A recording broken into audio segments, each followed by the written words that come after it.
Julien Moreau avait les lunettes de lecture perchées bas sur son nez alors qu'il étudiait un dossier particulièrement complexe.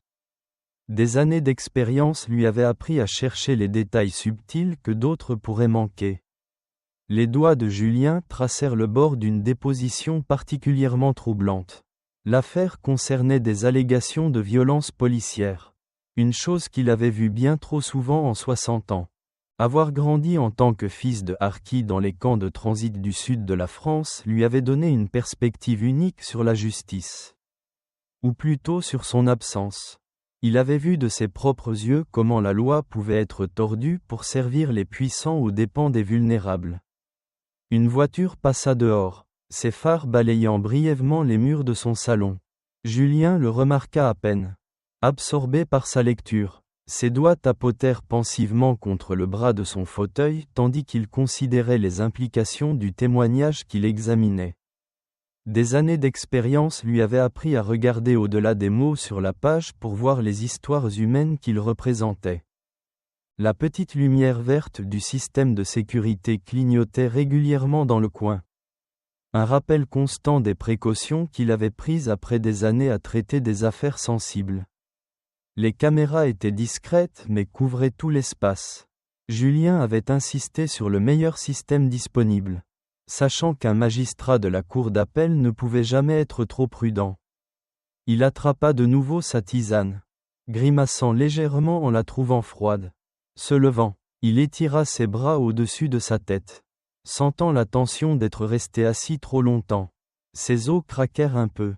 60 ans laissaient leur marque. Peu importe à quel point on prenait soin de soi. La pile de dossiers sur la table basse semblait se moquer de lui par son épaisseur restante. Les pieds nus de Julien étaient silencieux sur le parquet alors qu'il ramassait sa tasse vide. Peut-être qu'une nouvelle tisane l'aiderait à terminer cette dernière section. Il posa soigneusement ses lunettes de lecture sur le dossier ouvert. Marquant sa page, l'horloge comptoise sonna doucement, marquant le quart d'heure, alors qu'il se tenait debout. Son regard balaya son salon, l'espace confortable qu'il s'était créé, rempli de souvenirs et de sens. Le clair de lune filtrant à travers les fenêtres projetait des ombres douces sur le sol. Tout était paisible, ordonné, exactement comme il l'aimait. Il venait de faire un pas vers le couloir lorsque le monde explosa dans le chaos. La porte d'entrée vola en éclats avec un fracas assourdissant qui sembla secouer toute la maison. Des éclats de bois volèrent dans les airs comme des projectiles mortels. Le son était assourdissant dans le silence précédent. Une intrusion violente qui brisa la paix de son foyer. La destruction de la porte amena une vague de chaos alors que des officiers armés se déversaient dans le salon de Julien. Leur tenue tactique sombre semblait absorber la lumière de la lampe, les faisant ressembler à des spectres obscurs envahissant son espace paisible. Les faisceaux des lampes de poche coupaient la poussière retombante, dansant sauvagement sur ses murs. Au sol, maintenant, la voix de l'officier en tête résonna dans la pièce. Avant que Julien ne puisse comprendre ce qui se passait, des mains rudes saisirent ses épaules. Son corps claqua contre le parquet, lui coupant le souffle. L'impact fit voler les papiers de sa table basse, se dispersant comme des feuilles dans une tempête. « Cessez de résister !» cria un autre officier, bien que Julien n'ait pas bougé d'un muscle. Un genou se pressa dans son dos, l'écrasant contre le sol. La pression rendait la respiration difficile. Et le bois froid appuyait contre sa joue. « Elle est où la drogue ?» demanda une voix dure. « On sait que vous dealez depuis cette maison. » L'accusation flotta dans l'air. Absurde et exaspérante, Julien pouvait sentir l'haleine de café de l'officier alors que l'homme se penchait près de son visage. « Je ne... » commença Julien. Sa voix calme malgré la situation. Mais une main brutale poussa son visage plus fort contre le sol. « La ferme. Personne ne vous a donné la permission de parler. » Les mots de l'officier dégoulinaient de mépris. Julien sentit le métal froid des menottes se serrer contre ses poignets. D'autres officiers envahirent sa maison, leurs bottes tonnant sur ses planchers. Le bruit des tiroirs arrachés et de leur contenu vidé résonnait depuis les autres pièces. Des tableaux s'écrasèrent au sol. Et quelqu'un renversa le vase ancien de sa grand-mère. Le son du verre brisé fit tressaillir Julien. Il appartenait à sa famille depuis des générations. Regardez-moi cet endroit, ricana un officier en écartant d'un coup de pied les documents juridiques de Julien. Sûrement du blanchiment d'argent. Aussi, ces racailles se croient tellement intelligentes. La poitrine de Julien se serra d'une rage contenue. Mais son visage resta composé. Des années à maintenir une contenance judiciaire lui servaient bien. Maintenant, il se concentrait sur sa respiration, comptant chaque inspiration et expiration comme il le faisait lors des moments tendus dans sa salle d'audience. Vérifiez à l'étage, aboya l'officier en chef. Trouvez sa planque. D'autres bottes tonnèrent dans les escaliers de Julien. Et il pouvait entendre sa chambre être mise à sac. Les sons de destruction continuaient. Des tiroirs vidés, des placards saccagés, des meubles brutalement poussés. Vous pensiez être bien malin, hein? Le nargua un officier, tournant autour de Julien comme un prédateur. Belle maison dans un bon quartier. La couverture parfaite pour votre trafic. Il repoussa du pied d'autres dossiers de Julien, les envoyant glisser sur le sol. Julien resta silencieux, son esprit tournant à plein régime. Il connaissait ses droits, connaissait chaque loi que ces hommes enfreignaient. Ses caméras de sécurité enregistraient tout. Chaque violation s'ajoutait à la liste croissante dans sa tête. Entrée illégale, usage excessif de la force, destruction de biens, violation des droits civiques. Rien dans la cuisine, appela un officier d'une autre pièce. Le bruit des portes de ses placards claquant résonna dans la maison. Continuez à chercher, ordonna l'officier en chef. Ces dealers ont toujours une cachette. Il se tourna vers Julien. La voix dégoulinant de dédain. Elle est où votre planque? Le vieux? Facilitez-vous la tâche. Les lunettes de Julien étaient de travers sur son visage, s'enfonçant inconfortablement dans son nez. Le genou dans son dos pressait plus fort, le faisant grimacer. Les menottes mordaient ses poignets, mais il refusa de leur donner la satisfaction de l'entendre se plaindre. Vérifiez derrière les tableaux, suggéra quelqu'un. Derrière les plaintes, aussi, ces gens-là sont créatifs. D'autres bruits de fracas suivirent alors que des cadres étaient arrachés des murs. Julien pensa aux photos de famille, à l'art qu'il avait collectionné au fil des ans, aux souvenirs détruits par ces hommes qui avaient envahi sa maison. Et, qu'est-ce que c'est que ça? Un officier attrapa un livre relié en cuir sur l'étagère de Julien. C'est probablement là qu'il garde ses comptes. Il le jeta avec dégoût en réalisant que c'était un volume juridique. L'officier en chef arpentait la pièce avec impatience, ses bottes laissant des traces sur les parquets polis de Julien. Quelque chose ne colle pas. Cet endroit est trop propre. Il donna un coup de pied dans la tasse de tisane de Julien, l'envoyant rouler sur le sol, laissant une traînée de liquide froid. Peut-être qu'il a été prévenu, suggéra un autre, fouillant dans le courrier de Julien. Il s'est débarrassé de tout avant qu'on arrive. Julien pouvait sentir la frustration croissante dans la pièce alors que leurs recherches ne donnaient rien d'illégal. Leurs mouvements devinrent plus agressifs, leur destruction plus prononcée. Ils étaient en colère de ne rien trouver pour justifier leur invasion. Relevez-le, ordonna finalement l'officier en chef. On le fera parler au commissariat. Deux officiers attrapèrent brutalement les bras de Julien, commençant à l'hisser sur ses pieds. Un officier leva sa matraque, se préparant à souligner leur menace avec force. Mais alors qu'il armait son bras, ses yeux captèrent quelque chose sur le mur derrière Julien. Le bras de l'officier se figea en plein mouvement, son visage perdant toute couleur. Les autres officiers suivirent son regard. Un par un, ils se turent, leur emprise se desserrant sur les bras de Julien. Là, accrochée parfaitement droite sur le mur, se trouvait une robe de magistrat noir impeccable.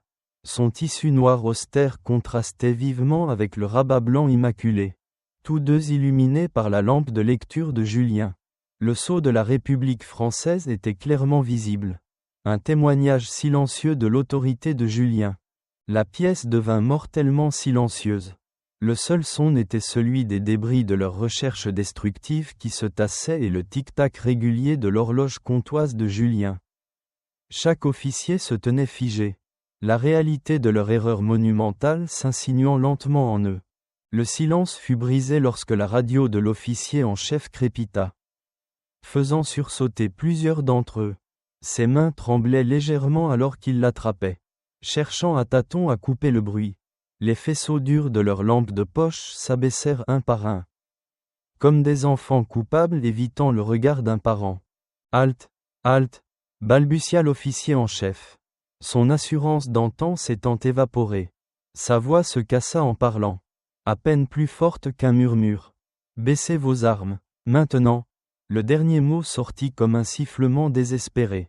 Les officiers qui tenaient les bras de Julien le relâchèrent comme si sa peau était soudainement devenue brûlante.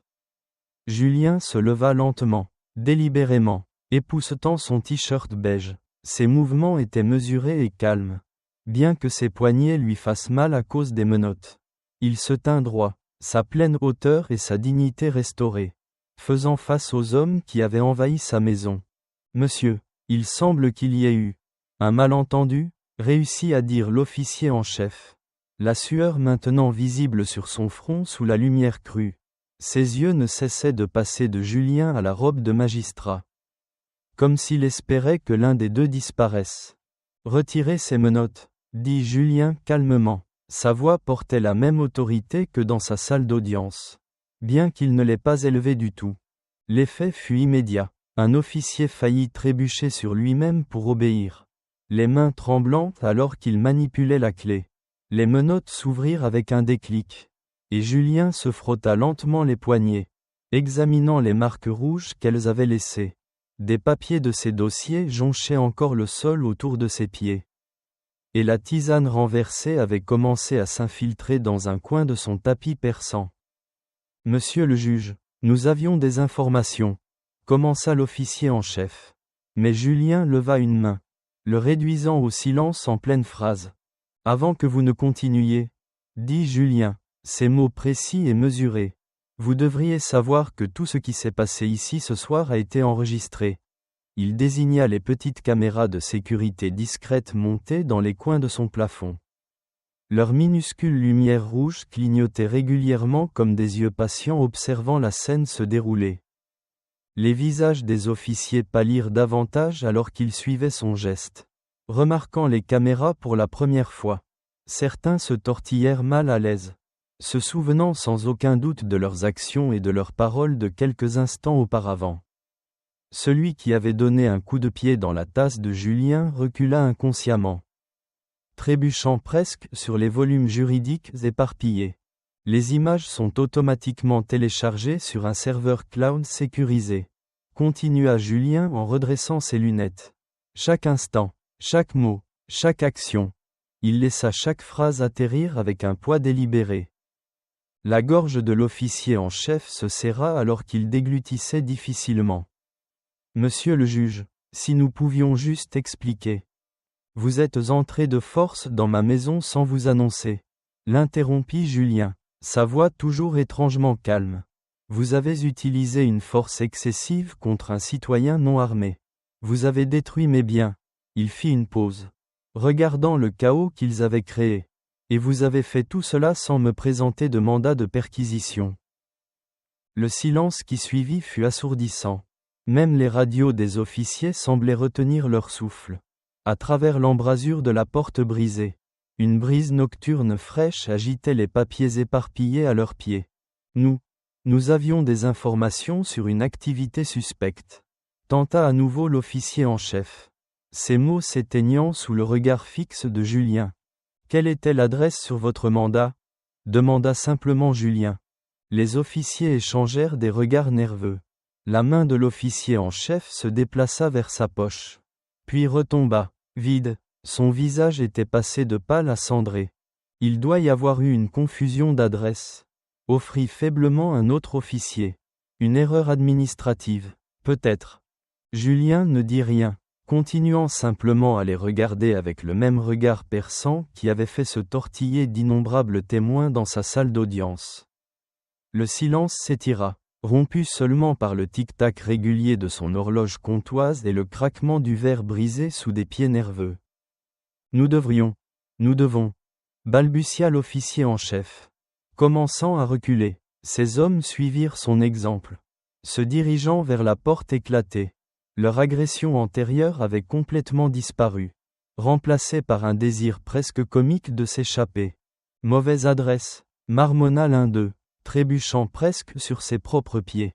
Clairement la mauvaise adresse. Une terrible erreur, ajouta un autre, la voix à peine audible.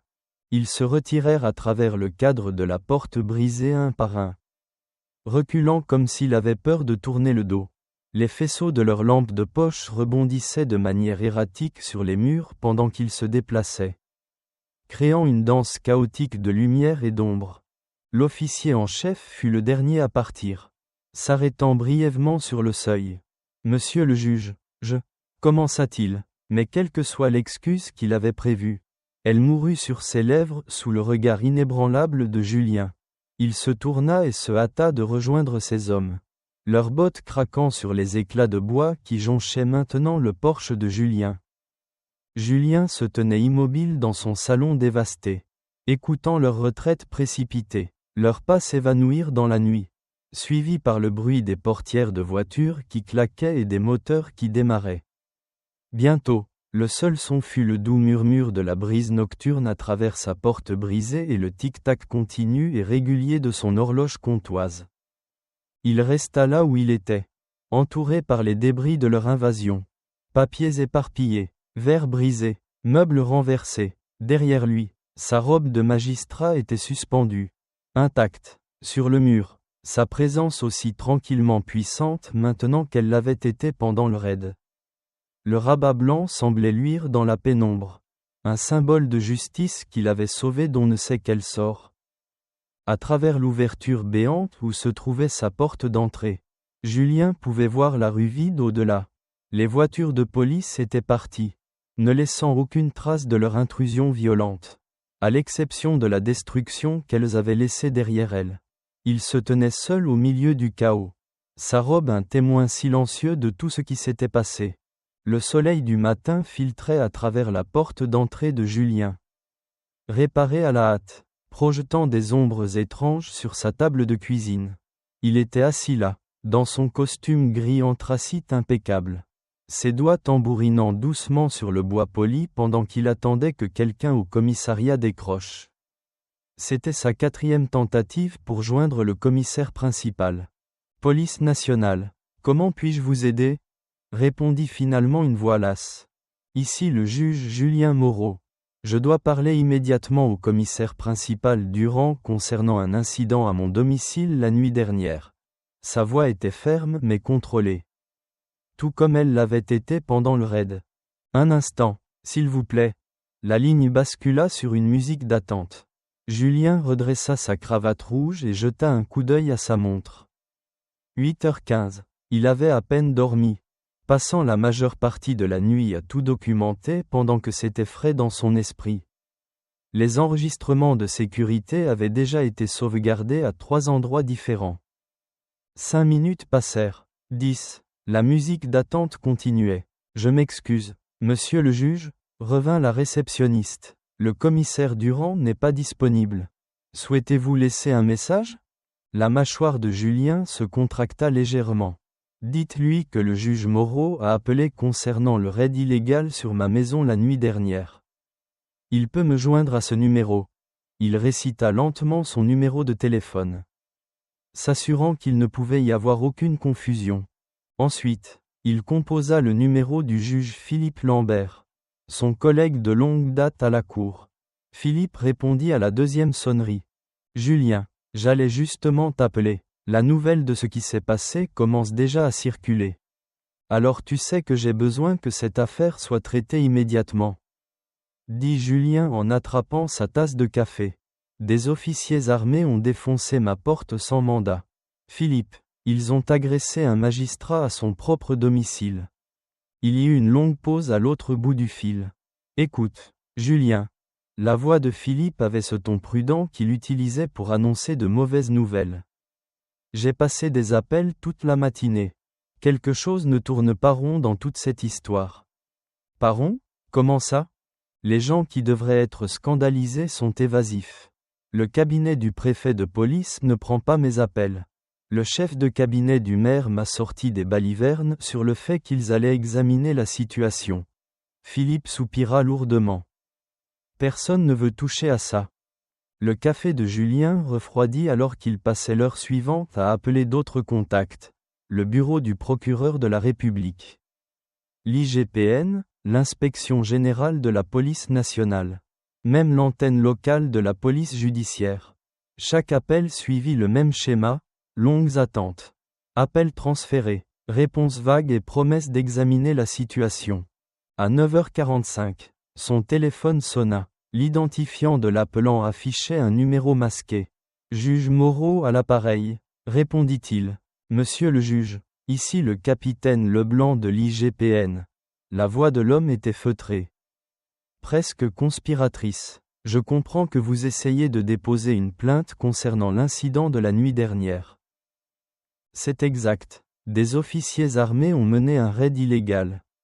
Oui, l'interrompit rapidement Leblanc. Écoutez, je voulais vous prévenir. Les officiers impliqués affirment qu'ils avaient des renseignements exploitables sur un trafic de drogue à votre adresse.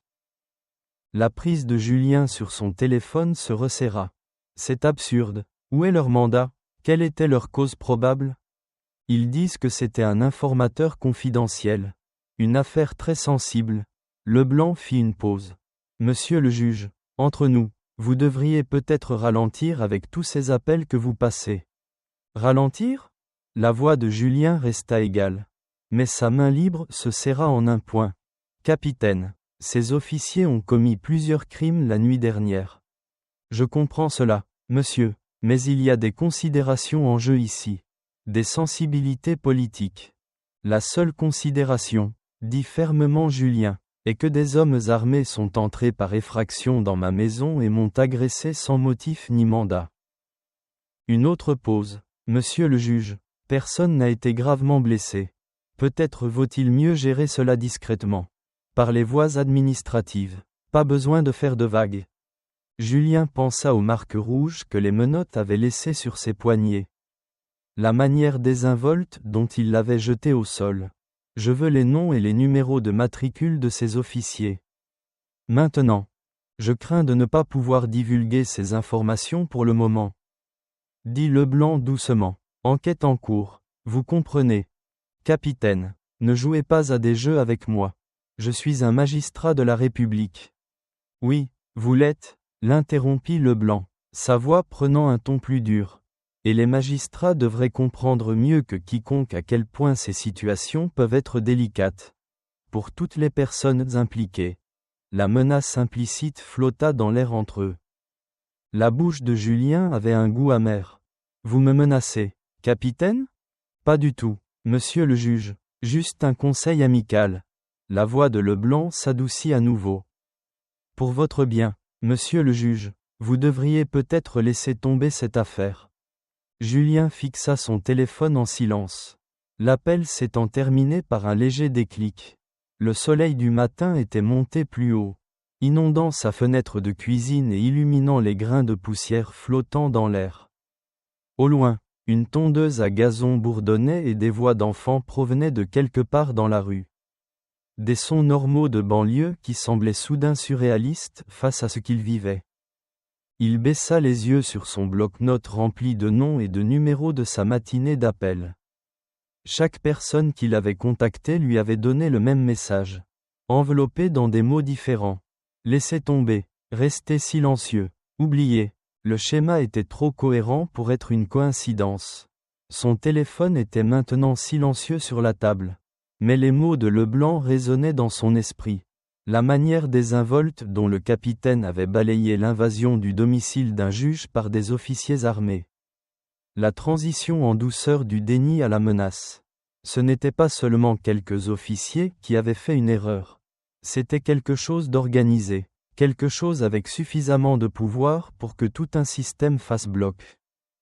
Julien resta assis, très immobile, dans sa cuisine ensoleillée, son café maintenant complètement froid. alors que tout le poids de ce à quoi il faisait face s'abattait sur lui. Ces décennies sur le banc lui avaient appris à reconnaître les formes des choses cachées à la vue de tous. Les réponses chorégraphiées, les appels bloqués, les menaces voilées, tout pointait vers quelque chose de beaucoup plus grand. De beaucoup plus sinistre qu'une simple erreur d'adresse. Les pas de Julien résonnaient dans le couloir en marbre du palais de justice. Le chemin familier vers son bureau lui semblait différent aujourd'hui. Chaque regard d'un garde de sécurité, chaque salutation d'un greffier semblait avoir un poids supplémentaire. Il leur adressa un signe de tête comme toujours. Maintenant son habituelle attitude digne. Malgré la nuit blanche évidente dans les ombres sous ses yeux. Alors qu'il tournait le coin vers l'aile des juges, Philippe Lambert sortit de son propre bureau, refermant soigneusement la lourde porte en bois derrière lui. Le visage du juge plus âgé était empreint d'inquiétude. « Julien » appela doucement Philippe, lui faisant signe de s'approcher. « Tu as une minute » À l'intérieur du bureau de Philippe, la lumière du matin filtrait à travers de hautes fenêtres, illuminant des murs tapissés de livres de droit reliés en cuir. Philippe ferma la porte et vérifia le couloir à travers son panneau de verre dépoli avant de se tourner vers son ami. « J'ai passé d'autres appels, » dit Philippe en s'asseyant dans son fauteuil de bureau. « Ce que j'entends, c'est pire que ce que nous pensions. » Julien s'installa dans l'un des fauteuils visiteurs, remarquant comment les mains normalement stables de Philippe tripotaient ses lunettes de lecture. « Dis-moi, tu as entendu parler de la BSS, la brigade spéciale des stupéfiants ?» demanda Philippe, sa voix à peine plus forte qu'un murmure. « Bien sûr, ils sont censés être l'unité d'élite de lutte contre la drogue. » Julien se pencha en avant. « Tu veux dire qu'ils sont derrière le raid ?» Philippe hocha la tête sombrement. « Et pas seulement ton raid. J'ai un contact au bureau de l'aide juridictionnelle qui suit leurs affaires. Il y a un schéma. Julien, il cible les propriétaires d'origine immigrée, en particulier dans les quartiers en voie de gentrification. » L'expression de Julien resta neutre, mais ses doigts se resserrèrent sur les accoudoirs du fauteuil. « Explique.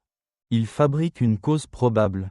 Généralement avec des informateurs fantômes qui ne se matérialisent jamais au tribunal. Il perquisitionne les maisons, brutalise les gens, place des preuves s'il le faut. » Philippe retira ses lunettes.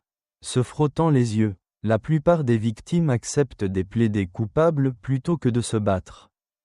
Celles qui ne le font pas, eh bien, leurs affaires ont tendance à disparaître.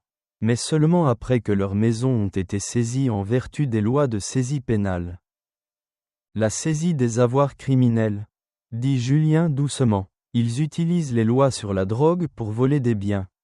La brigade reçoit un pourcentage de chaque saisie, et les propriétés semblent toujours finir entre les mains de certains promoteurs immobiliers bien connectés.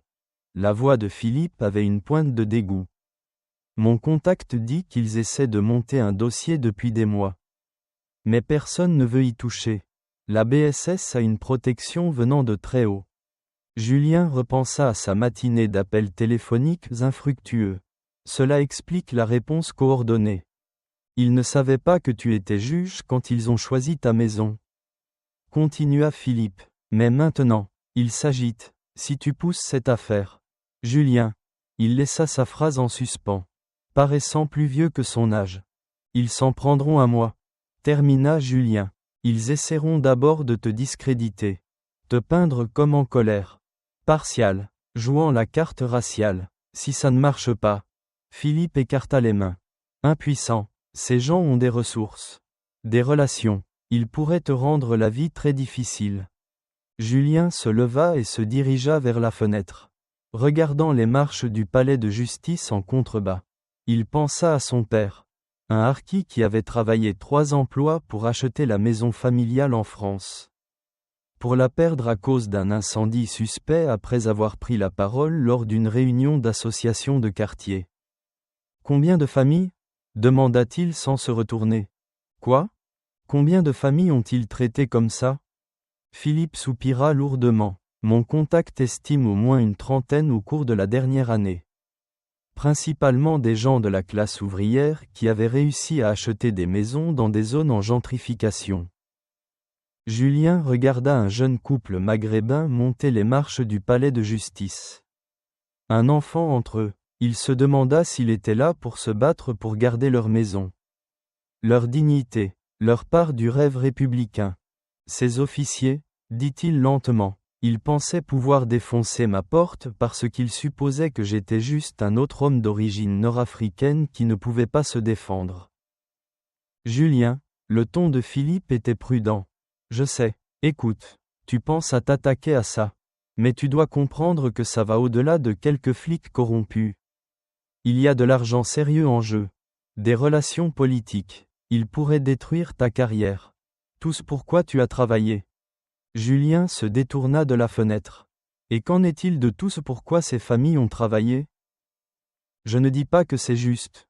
Protesta Philippe. Mais tu es seul. Parfois, nous devons choisir nos batailles. Non, Philippe, parfois, c'est la bataille qui nous choisit. Julien redressa sa cravate. Merci de m'avoir dit ça. J'avais besoin de savoir à quoi j'ai affaire. Qu'est-ce que tu vas faire?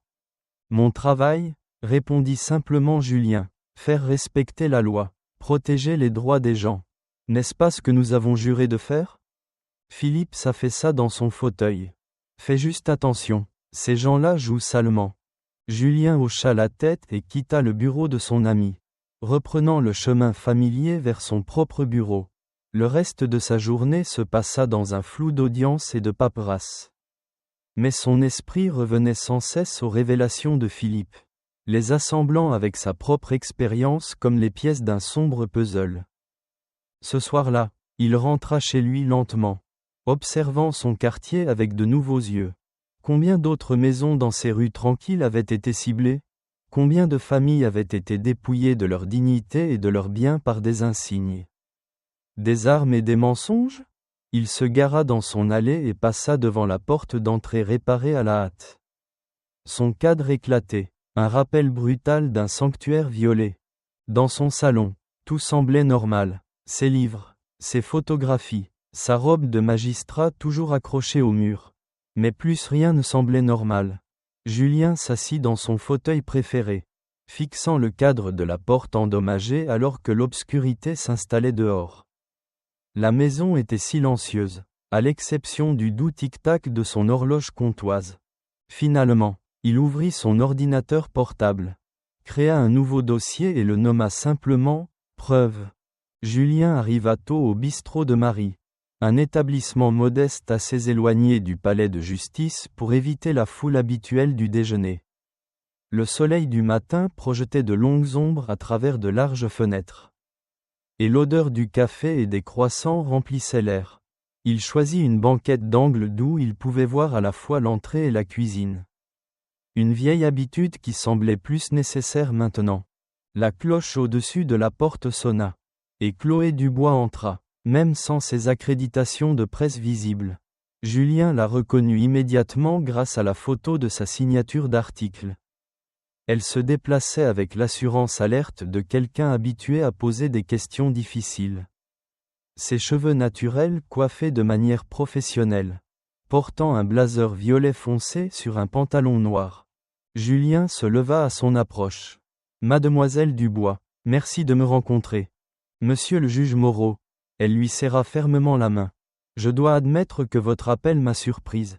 Les magistrats ne contactent généralement pas directement les journalistes. Les circonstances ne sont pas habituelles. Julien lui fit signe de s'asseoir. Une serveuse s'approcha, une cafetière à la main. Je vous sers un café pour commencer? Ils hochèrent tous les deux la tête et Julien attendit que leur tasse soit pleine et que la serveuse se soit éloignée avant de reprendre la parole. J'ai lu vos articles sur les affaires de violence policière. Vous êtes minutieuse, intrépide, c'est pourquoi je vous ai appelé. Chloé ajouta de la crème à son café. L'étudiant, vous avez mentionné quelque chose à propos d'un raid illégal à votre domicile. Julien sortit une tablette de sa mallette. Avant de vous montrer ceci, j'ai besoin de votre parole que rien ne quittera cette table jusqu'à ce que nous nous mettions d'accord sur la manière de procéder. Bien sûr, L'expression de Chloé devint sérieuse. Tout ce que vous me montrez est off the record, jusqu'à ce que vous disiez le contraire. Julien lança la vidéo de sécurité et lui tendit la tablette. La vidéo commença, montrant son salon paisible soudainement envahi par la violence. Les mains de Chloé se resserrèrent sur la tablette alors qu'elle regardait les officiers faire irruption. Leurs armes dégainées, leur voix dure d'une autorité fabriquée. « Mon Dieu !» murmura-t-elle alors que la scène se déroulait. Lorsqu'elle arriva au moment où les officiers remarquèrent sa robe de magistrat. Ses yeux s'écarquillèrent. Ils n'avaient aucune idée de qui vous étiez.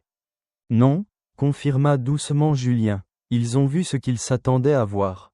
Juste un autre homme issu de l'immigration qu'ils pouvaient terroriser en toute impunité.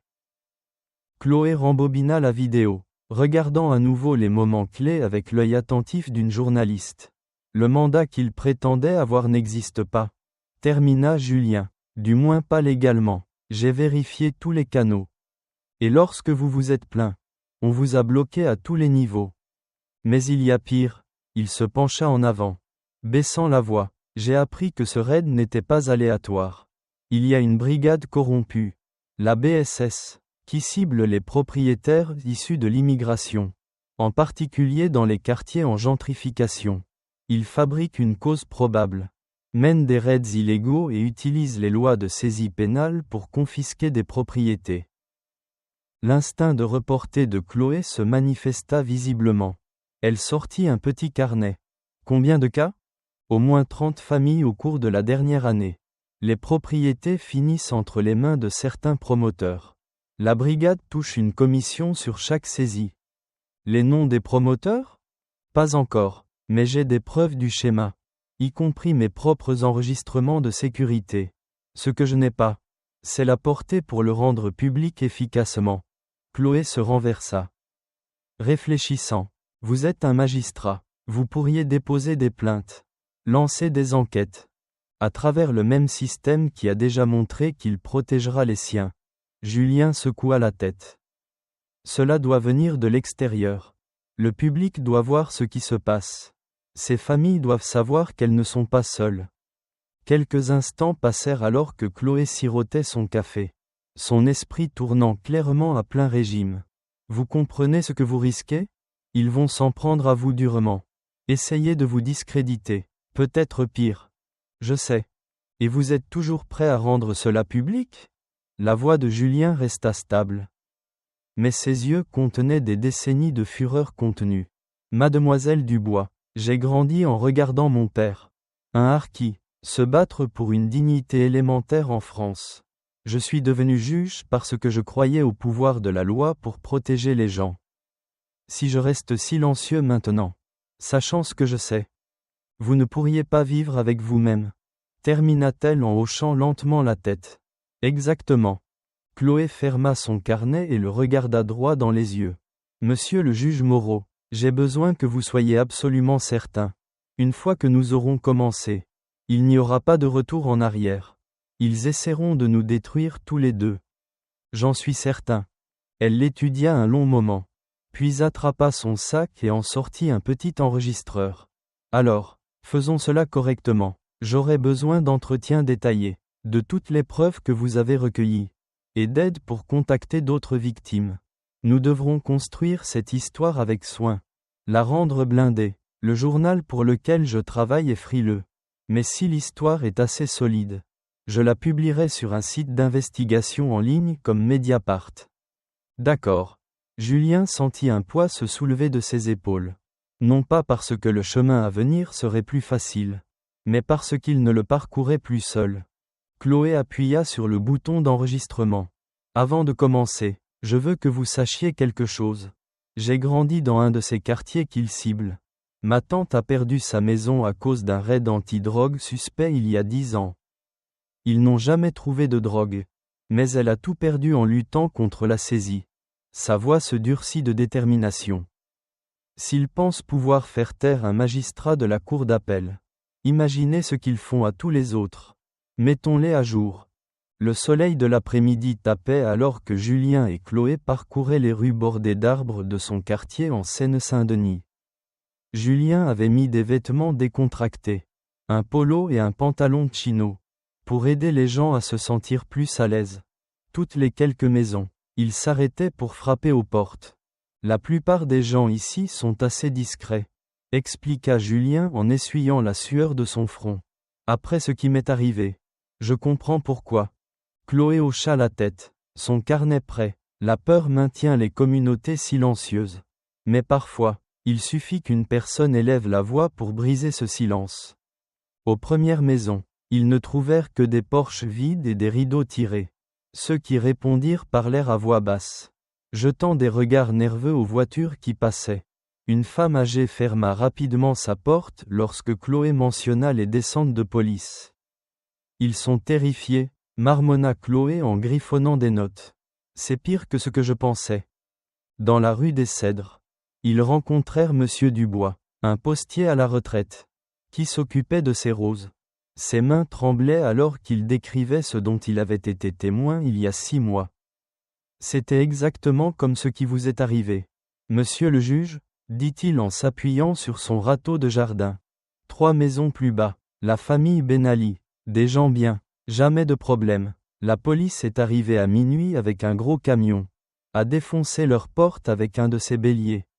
Ont-ils trouvé quelque chose d'illégal ? Demanda Chloé. Monsieur Dubois secoua la tête. Rien, mais 2 semaines plus tard, la famille était partie. La maison a été vendue très vite. Aussi, en dessous du prix du marché. D'après ce que j'ai entendu. Julien nota l'adresse. Est-ce que quelqu'un a essayé de les aider ? Qui pouvions-nous appeler ? C'était la police qui faisait ça. La voix de Monsieur Dubois se cassa. Leur petite fille jouait avec ma petite fille. Elle avait 7 ans. Je me souviens encore de ses cris quand ils ont jeté ces grenades assourdissantes à l'intérieur. 2 rues plus loin, ils trouvèrent Madame Dufour, une institutrice qui vivait dans le quartier depuis 30 ans. Elle les invita dans sa cuisine, leur servant de l'eau glacée pendant qu'elle parlait. Ce ne sont pas seulement les raids, expliqua-t-elle, ses doigts traçant nerveusement des motifs sur la nappe. Il y a aussi de l'intimidation. Des voitures de patrouille garées devant les maisons des gens toute la nuit. Des officiers qui prennent des photos des enfants qui vont à l'école. Des amendes pour les plus petites choses. L'herbe trop haute, les poubelles sorties 1 heure trop tard. Créer des prétextes, dit Chloé, établir des dossiers pour justifier le harcèlement. Exactement. Madame Dufour baissa la voix.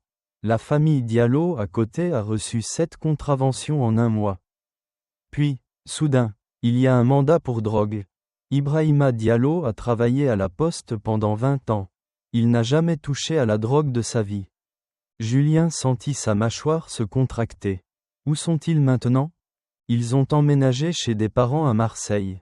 Ils ont tout perdu en luttant contre la saisie de leur propriété. Alors qu'ils marchaient sur l'avenue des Érables, ils virent des enfants être rapidement rentrés à l'intérieur par des parents inquiets. Des stores se fermèrent brusquement à leur passage. La peur était palpable, suspendue dans l'air comme l'humidité de l'après-midi. 4 familles, compta Chloé en révisant ses notes. Toutes parties en quelques mois. Toutes leurs maisons revendues rapidement. Et ce ne sont que celles que nous connaissons, ajouta sombrement Julien. Ils s'approchèrent d'une petite maison jaune avec des parterres de fleurs soigneusement entretenus. Avant qu'ils ne puissent frapper, une femme d'origine maghrébine d'âge moyen sortit de derrière un rosier, un sécateur à la main. Madame et Khaled, s'avança Julien, je suis le juge Moreau. J'habite plus bas dans la rue. Voici Mademoiselle Dubois, journaliste. Madame et Khaled se redressa, essuyant la terre de ses mains. Oui, je sais qui vous êtes. Monsieur le juge, j'ai vu ce qu'ils ont fait à votre maison. Son accent était léger. Ses yeux méfiants mais déterminés. Vous posez des questions sur les raids. Si vous êtes prête à en parler, dit doucement Chloé. Madame et Khaled jeta un coup d'œil de haut en bas de la rue. Puis leur fit signe de la suivre à l'intérieur. La maison était modeste mais impeccable. Des photos de famille couvraient les murs. Elle disparut dans une autre pièce et revint avec une enveloppe en papier craft. Il ne s'agit pas de moi, dit-elle en sortant des papiers froissés. Il s'agit de mon fils. Karim. Il a acheté sa première maison l'année dernière. Rue du Chêne. Il a travaillé 2 emplois pour la compte. Il était si fier. Sa voix se brisa. Elle étala les papiers sur sa table basse, un avis d'expulsion. Des documents de saisie de propriété. Des ordonnances du tribunal. Julien reconnut immédiatement l'entête de la BSS. Ils ont dit qu'ils avaient trouvé des résidus de drogue dans sa poubelle. Continua Madame et Khaled. Ils ont prétendu avoir un informateur. Mais Karim travaille dans la comptabilité. Il ne boit même pas d'alcool. Elle tendit l'avis d'expulsion froissé à Julien. Regardez qui a signé.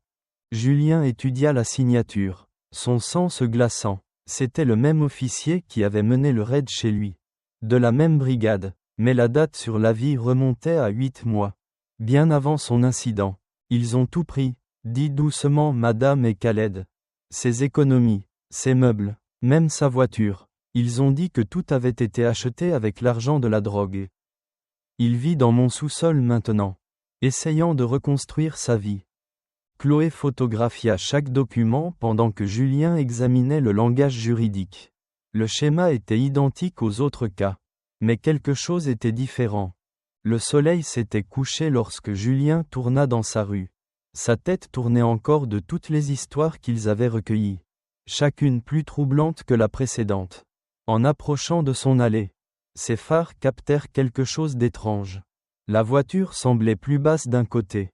Julien se gara et sortit. Ses chaussures craquant sur le gravier. Le son des criquets remplissait l'air du soir alors qu'il faisait le tour de sa voiture. Son cœur se serra. Les 4 pneus étaient crevés. Le caoutchouc pendant en lambeaux. Quel message, marmonna-t-il en sortant son téléphone pour prendre des photos. Le flash illumina de profondes entailles dans les flancs. Ce n'était pas du vandalisme aléatoire. C'étaient des coupes délibérées, précises, destinées à garantir que les pneus ne pourraient pas être réparés. Alors qu'il documentait les dégâts, quelque chose de blanc attira son œil près de la porte d'entrée. Un morceau de papier était plié sur son paillasson. Julien s'approcha prudemment, utilisant la lampe de poche de son téléphone pour l'examiner avant de toucher quoi que ce soit. La note était tapée sur du papier d'imprimante ordinaire. 2 mots en lettres majuscules, « Arrête de fouiner ».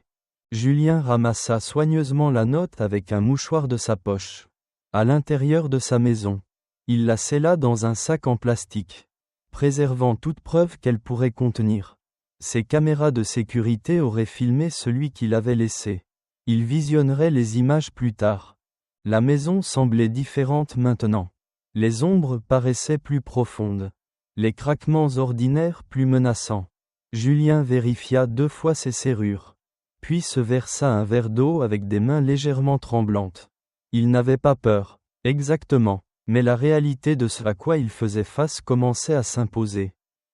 Son téléphone sonna, le faisant sursauter. Le nom de Chloé s'afficha à l'écran. Julien. Sa voix était tendue. Contrôlé, il faut qu'on parle. J'allais justement t'appeler, dit-il en s'asseyant lourdement dans son fauteuil. Quelqu'un m'a laissé un cadeau de bienvenue. Ils t'ont eu aussi ? Elle eut un rire sec. Mon rédacteur en chef vient de m'appeler dans son bureau. Il a dit que si je poursuis cette histoire, je serai licencié pour violation de l'éthique journalistique en m'impliquant trop personnellement. Julien ferma les yeux. Ils agissent vite. C'est pire que ça, continua Chloé. Il m'a montré un dossier. Des photos de moi parlant à des sources pour d'autres histoires. Des rencontres que je pensais privées. Il m'observe. Julien. Il monte un dossier pour discréditer tout ce que je pourrais écrire. Es-tu en sécurité ? Je suis chez ma sœur. Je ne voulais pas rentrer chez moi ce soir. Elle fit une pause. Peut-être. Peut-être qu'on devrait calmer le jeu un moment. Laisser les choses se tasser. Julien se leva et se dirigea vers l'endroit où sa robe de magistrat était toujours accrochée au mur. Il toucha le tissu, se souvenant du moment où ses officiers l'avaient vu. Comment leur arrogance s'était si vite transformée en peur. Chloé, dit-il doucement, c'est exactement ce qu'ils veulent. Pense-y, ils n'ont pas seulement crevé mes pneus. Ils ont laissé des preuves. Ils ne se sont pas contentés de menacer de te licencier. Ils ont montré leur jeu concernant la surveillance. Ils veulent qu'on ait peur. Ils veulent qu'on sache qu'ils nous surveillent. Mais pourquoi montrer leur carte comme ça? Parce qu'ils sont désespérés, commença Julien en arpentant la pièce. Nous avons recueilli 12 témoignages aujourd'hui seulement. Des registres de propriété, des avis d'expulsion, des demandes de mandat, tous pointant vers la même brigade. Le même schéma d'abus. Et maintenant, nous savons que ce n'est pas seulement du profilage racial. C'est du vol de propriété systématique ciblant quiconque il pense être vulnérable. Mon rédacteur en chef a mentionné autre chose. Dit lentement Chloé. Il a dit que cela pourrait nuire à des relations importantes entre le journal et les autorités municipales. Julien, je pense que ça remonte plus haut que le commissariat de police. Bien sûr que oui. Julien se dirigea vers son bureau. Sortant le dossier où il avait rassemblé les preuves. Pense aux ventes de propriétés. Madame et Khaled a mentionné des maisons saisies et revendues rapidement en dessous du prix du marché. Où va cet argent? Qui achète ces propriétés? Il nous faudrait accès aux registres immobiliers, aux historiques de transactions. Point que je peux demander par voie de justice une fois que nous aurons assez de preuves pour ouvrir une enquête judiciaire fédérale. Julien plaça soigneusement la note menaçante dans le dossier. Ils n'essaient pas seulement de nous faire peur. Chloé, ils essaient de nous arrêter avant que nous ne relions tous les points. Il y eut un long silence au téléphone. Quand Chloé reprit la parole, sa voix était plus forte. Mon rédacteur en chef m'a donné jusqu'à demain matin pour reconsidérer ma position. Il a dit que le journal accepterait ma démission si je voulais partir discrètement. Qu'est-ce que tu en penses? Je pense que je ne suis pas devenu journaliste pour partir discrètement. Elle prit une profonde inspiration. Mais Julien, ces gens, ils ne s'arrêteront pas à des pneus crevés et des menaces. Non, acquiesça-t-il, ils ne s'arrêteront pas. La question est, le ferons-nous? Une autre pause. Julien pouvait l'entendre taper quelque chose. Je viens de t'envoyer quelque chose d'intéressant par email, dit-elle. Les registres de propriété pour 3 des maisons saisies. Différents acheteurs sur le papier. Mais regarde les signatures du notaire. Julien ouvrit son ordinateur portable. Cliquant sur son email. C'est la même personne. Un nom que je reconnais de la mairie. S'ils sont si désespérés de nous faire taire, c'est que nous sommes proches. Termina Julien, ajoutant les nouveaux documents à son dossier de preuves. Trop proches pour qu'ils risquent de nous laisser continuer. La lumière du soleil matinal inondait la pelouse de Julien alors que les gens commençaient à se rassembler. Il avait choisi 9 heures délibérément. Assez tôt pour capter le cycle des informations du matin. Assez tard pour que les gens qui travaillent puissent y assister. Chloé se tenait à ses côtés sur son porche. Son badge de presse autour du cou. L'air fatigué mais déterminé après leur nuit blanche. Des voisins sortaient de leur maison. Certains portant des pancartes faites à la main exigeant la justice. Madame et Khaled apporta des chaises pliantes pour les personnes âgées. Des enfants regardaient curieusement de derrière les jambes de leurs parents. Des camionnettes de chaînes d'information bordaient la rue. Leurs antennes paraboliques s'étirant vers le ciel comme des fleurs de métal. Julien ajusta sa cravate. Regardant la foule grandir, il avait choisi de porter son costume le plus formel. Gris anthracite avec de fines rayures, mais avait délibérément laissé sa robe de magistrat à l'intérieur. Il ne s'agissait pas de sa position. Il s'agissait de justice. Prêt? Demanda doucement Chloé. Tenant son carnet, Julien hocha la tête, s'avançant vers le simple pupitre qu'ils avaient installé. Derrière lui, un grand écran blanc était suspendu à l'auvent de son porche. Un projecteur était prêt sur une petite table. Bonjour. Commença-t-il, sa voix profonde portant sur la pelouse sans avoir besoin d'amplification. Mon nom est Julien Moreau. Beaucoup d'entre vous me connaissent comme magistrat. Mais la semaine dernière, j'étais simplement un homme dans sa propre maison quand ceci est arrivé. Il appuya sur un bouton de la télécommande. La vidéo de sécurité commença à jouer. L'image était d'une clarté cristalline. Sa porte d'entrée explosant vers l'intérieur. Le bois se brisant, des officiers armés se déversant, les armes levées, L'horodatage dans le coin indiquait 23h47. Des halètements parcoururent la foule.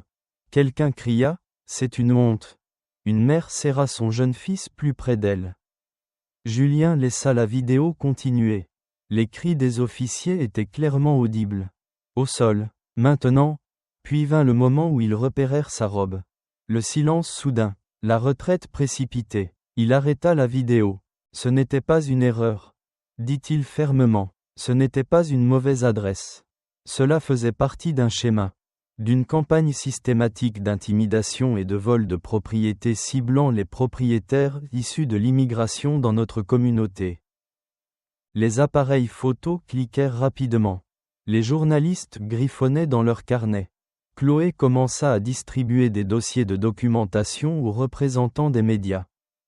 Dans ces dossiers, vous trouverez des preuves de raids similaires dans notre quartier.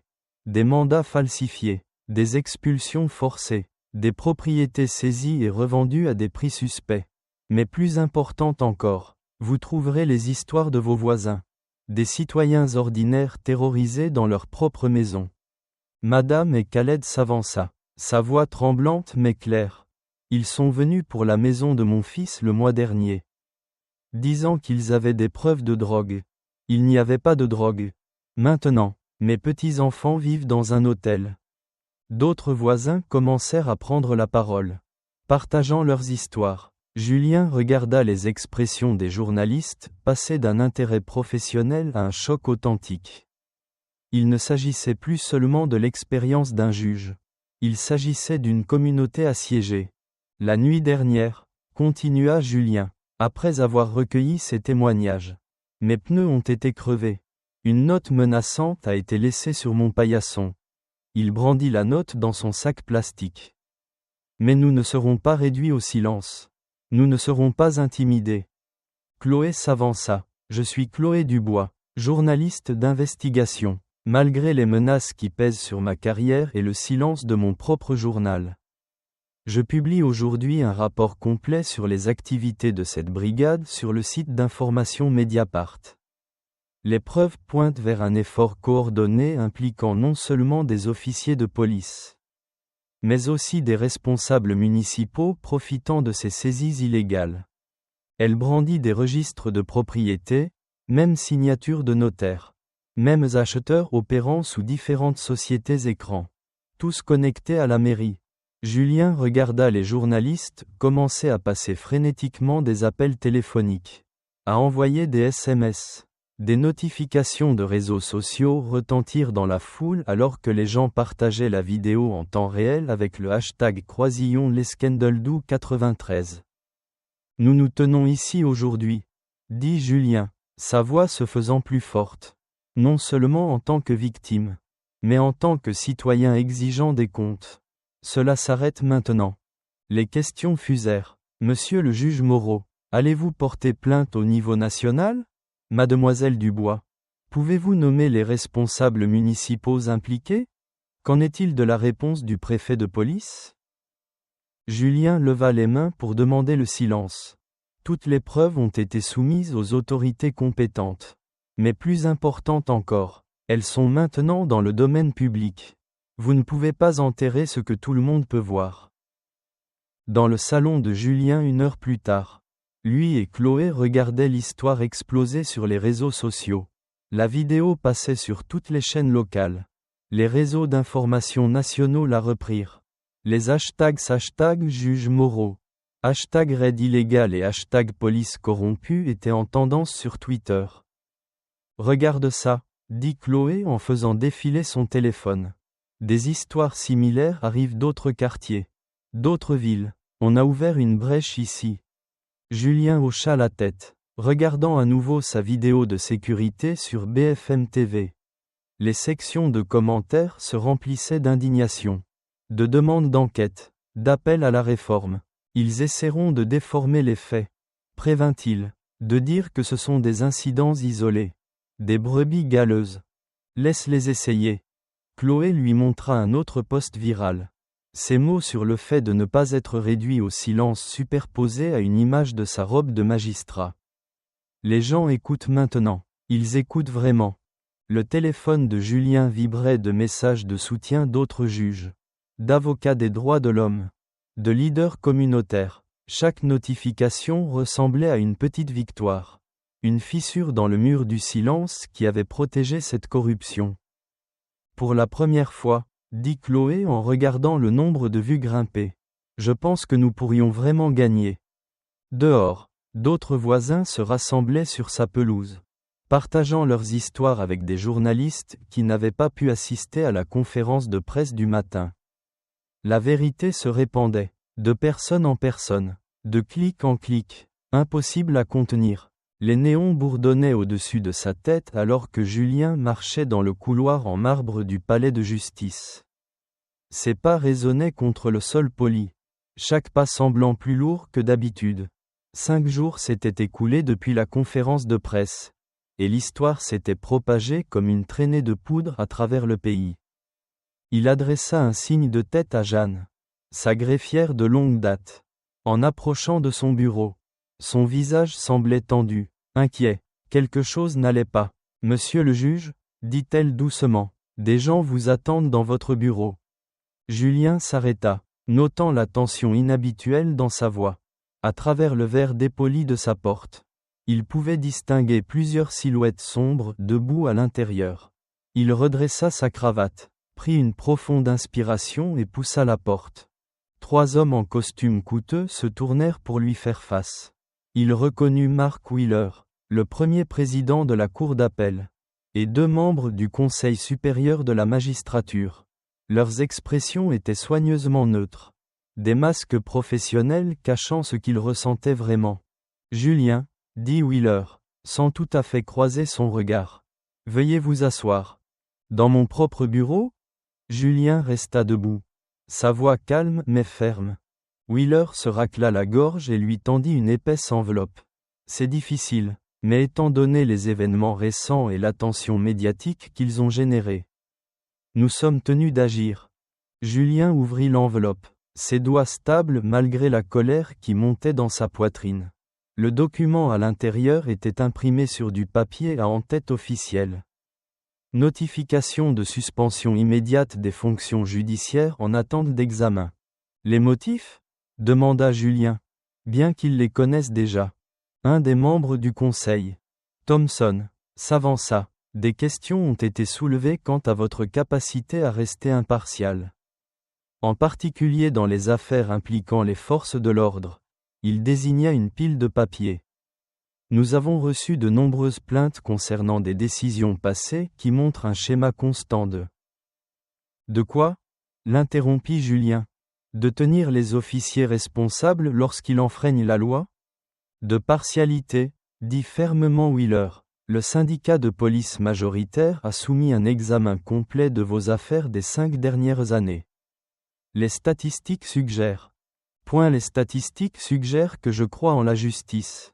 Dit Julien. Montrez-moi une seule décision qui n'était pas étayée par la loi et les preuves. Thompson sortit plusieurs coupures de journaux. Les titres criaient en gras, juge militant ou activiste judiciaire. La croisade de Moreau, une histoire de partialité anti-police. La vendetta d'un magistrat contre les forces de l'ordre exposée. Julien reconnut les signatures, toutes provenant de médias connus pour leurs relations étroites avec les syndicats de police.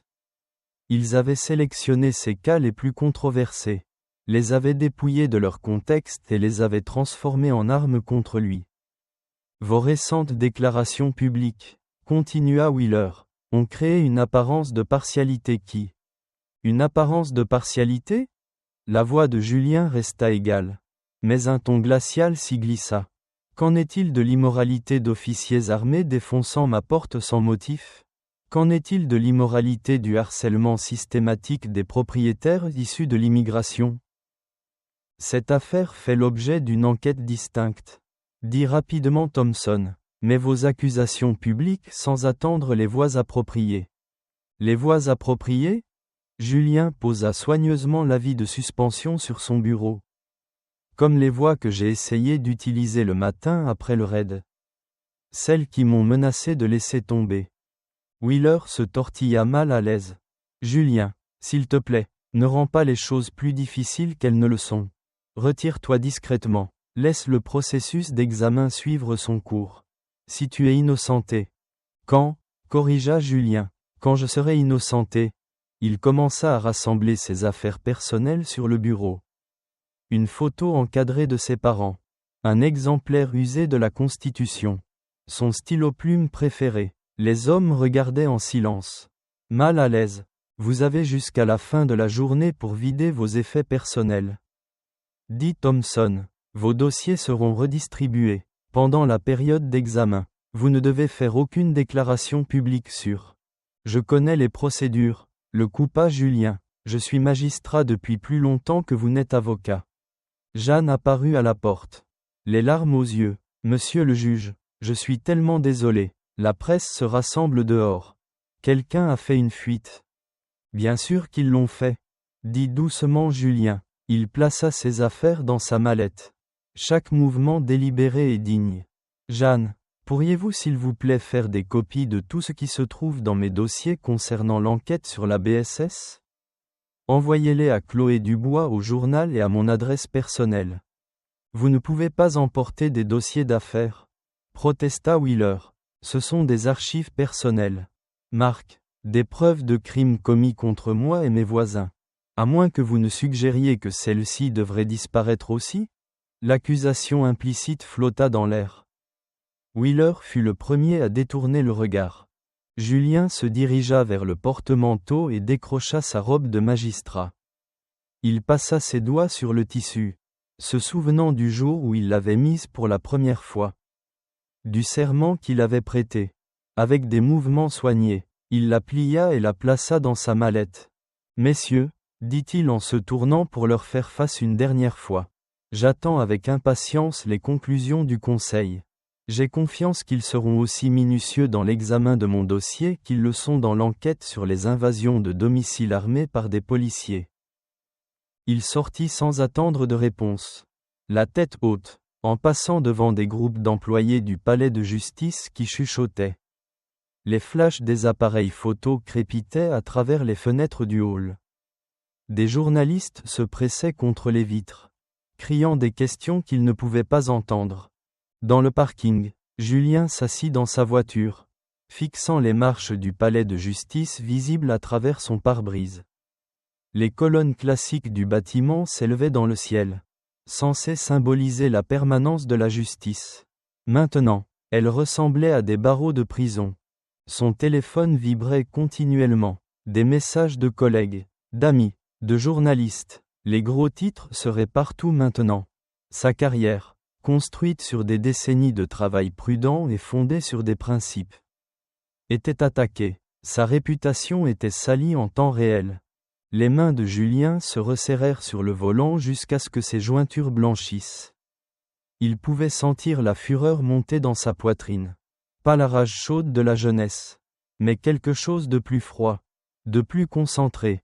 Ils ont choisi le mauvais homme, murmura-t-il pour lui-même, ces mots résonnant dans la voiture vide. Le bureau de Chloé était un espace exigu niché dans un coin du bâtiment du journal. La nuit, avec la plupart du personnel parti, les néons projetaient des ombres dures sur des piles de papier et de vieilles tasses de café. Julien était assis sur une chaise usée à côté de son bureau encombré. Sa veste de costume drapée sur le dossier. Sa cravate desserrée. Ils ne peuvent pas simplement vous suspendre comme ça, fulminait Chloé en arpentant la pièce entre les classeurs. C'est de toute évidence des représailles. Ils peuvent, et ils l'ont fait, dit Julien en se frottant les yeux fatigués. Mais ce n'est pas ce qui compte pour le moment. Montre-moi ce que tu as trouvé. Chloé hocha la tête et sortit un épais dossier en papier craft. J'ai fouillé dans les archives financières de la BSS. Documents publics, transfert de propriété, saisie pénale. Elle étala des papiers sur son bureau, écartant un sandwich à moitié mangé. Au début, rien ne semblait inhabituel, mais ensuite, j'ai commencé à croiser les dates et les adresses de leurs raids. Julien se pencha en avant, parcourant les documents. Ses années d'expérience dans la lecture de documents juridiques l'aidèrent à repérer rapidement les schémas. Ces saisies de propriété, Elles sont toutes dans des quartiers à prédominance maghrébine et subsaharienne. Exactement. Chloé afficha une carte sur son écran d'ordinateur. Des points rouges marquaient chaque lieu de raid. Regarde la concentration. Il cible des zones spécifiques. Des données démographiques spécifiques. Le doigt de Julien traça une ligne d'adresse. La maison du fils de Madame et Khaled est ici. Et celle-ci? Il tapa sur un autre point. Je me souviens de cette affaire. Famille de 4 personnes. Le père était chauffeur de bus. Ils ont prétendu avoir trouvé des résidus de drogue. Mais les tests de laboratoire sont revenus négatifs. À ce moment-là, ça n'avait plus d'importance, dit Chloé, la voix amère. Ils avaient déjà saisi la maison. L'avaient vendue aux enchères. La famille ne pouvait pas se permettre de se battre au tribunal.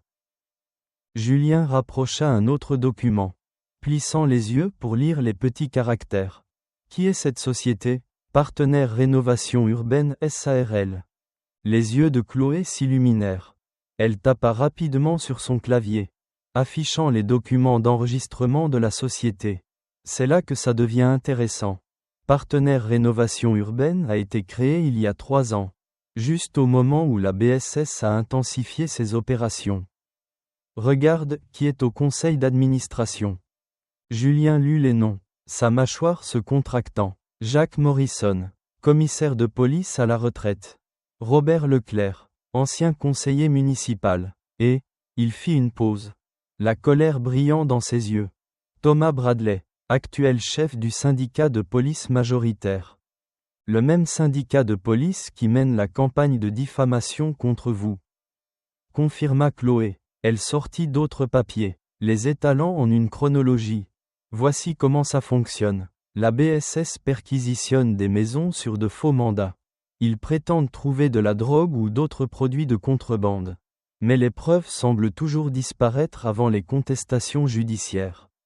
La saisie pénale, marmonna Julien. Ils n'ont pas besoin d'une condamnation. Juste d'une cause probable.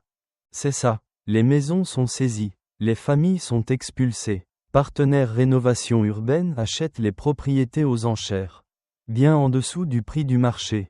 Il les rénove ou les conserve jusqu'à ce que la gentrification fasse monter les prix. Julien commença à relier les documents, créant une toile de transaction. Les officiers de la BSS reçoivent des primes de performance basées sur la valeur des saisies. Leurs superviseurs reçoivent des pots de vin par le biais de frais de conseil de partenaires Rénovation Urbaine. Et le syndicat? Il secoua la tête de dégoût. Le syndicat fournit une couverture politique et bloque les enquêtes. Chloé afficha des relevés bancaires sur son écran. J'ai suivi l'argent. Des millions d'euros qui transitent par des sociétés écrans et des comptes à l'étranger. Mais ça remonte toujours aux mêmes personnes. Ils ne se contentent pas de prendre des maisons, dit Julien doucement. Ils détruisent des communautés, des familles qui ont mis des générations à construire un patrimoine, à posséder un bien. Parti en une seule nuit parce que des flics corrompus voulaient faire du profit.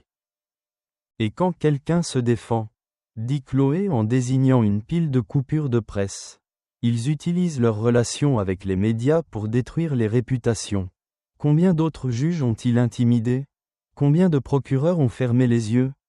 Julien se leva, se dirigeant vers la fenêtre. Les lumières de la ville scintillaient en contrebas. Paisible de cette distance. Mais il savait maintenant. Il savait ce qui se passait dans ces quartiers tranquilles. Derrière des portes closes et des mandats falsifiés. Nous devons organiser tout ça, dit-il en se retournant vers Chloé. Chaque raid, chaque transfert de propriété, chaque euro, construire une chronologie montrant le schéma. Chloé sortait déjà de nouveaux carnets. J'ai des sources au service du cadastre, au greffe du tribunal de commerce. Nous pouvons obtenir plus de registres. Suivre chaque propriété qu'ils ont touchée. Ils travaillèrent en silence concentré pendant l'heure suivante, triant les documents en catégories. Dossier financier, transfert de propriété, dossier du personnel, déposition de témoins. L'histoire se dessinait clairement maintenant. Chaque pièce s'emboîtant dans un plus grand puzzle de corruption et de cupidité. Regarde ça, dit soudain Chloé en brandissant une feuille de calcul. Ils ont des quotas. Des objectifs mensuels pour la valeur des propriétés. Les chefs de la BSS reçoivent des bonus s'ils les dépassent. Julien prit le papier, son expression se durcissant à la lecture. Il traite ça comme une entreprise, transformant le pouvoir de la police en profit. Il prit un autre document comparant des chiffres. Et regarde, les raids augmentent toujours vers la fin de chaque trimestre, quand ils essaient d'atteindre leurs objectifs. Ça explique pourquoi ils s'en sont pris à vous, dit Chloé. Votre maison, la valeur de la propriété à elle seule aurait atteint leur quota pour le mois. Ils ne savaient pas que j'étais juge, dit Julien. Ils ont juste vu un homme d'origine nord-africaine vivant dans une belle maison. Une cible facile. Il fit une pause, regardant une photo d'une famille en train d'être expulsée. Mais ils font ça depuis des années. Des centaines de familles, des millions d'euros. Chloé l'observait alors qu'il étudiait les preuves qu'ils avaient rassemblées. Malgré sa suspension, malgré les attaques contre sa réputation, sa concentration n'avait pas faibli. Au contraire, les tentatives de le réduire au silence n'avaient fait que renforcer sa détermination. Julien leva les yeux des documents. Sa voix ferme d'une colère contenue. Ce n'est pas seulement de la mauvaise conduite. C'est du crime organisé en uniforme. Le salon de Julien avait été transformé. Là où les bottes de la police avaient autrefois tonné sur son sol, se trouvaient maintenant des cercles de chaises pliantes remplis de familles venues de toute la ville. Le cadre de la porte éclatée restait. Julien avait refusé de le réparer, le laissant comme un rappel de cette nuit-là. Chloé installa son équipement d'enregistrement sur la table basse, testant les niveaux du microphone. La lumière du soir filtrait à travers les fenêtres, projetant de longues ombres sur des visages inquiets. Certaines personnes s'agitaient nerveusement, d'autres restaient immobiles comme des pierres, leurs histoires attendant d'être racontées. Merci à tous d'être venus, dit Julien, debout devant eux en vêtements décontractés. Un choix délibéré pour aider tout le monde à se sentir plus à l'aise. Je sais que ce n'était pas facile d'accepter cela. Mais vos histoires doivent être entendues. Un homme d'âge moyen leva timidement la main. Monsieur le juge Moreau, et s'ils s'en prennent à nous comme ils s'en prennent à vous? C'est exactement pourquoi nous devons nous serrer les coudes, répondit Julien. Ils comptent sur notre silence, sur notre peur, mais il y a une force dans le nombre. Et il y a une force dans la vérité. Chloé hocha la tête, appuyant sur le bouton d'enregistrement. Tout ce que vous direz sera documenté. Les noms peuvent être changés si vous préférez. Mais ces histoires, vos histoires, sont notre arme la plus puissante. La première à parler fut une femme âgée nommée Madame Diallo.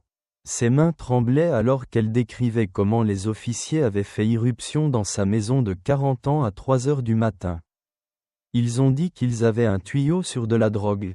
Mon petit-fils était en visite. C'est un étudiant brillant à la Sorbonne. Ils l'ont menotté, l'ont fait s'allonger face contre terre. Sa voix se cassa. Ils ont tout fouillé, déchiré mes photos de famille, cassé la porcelaine de ma mère.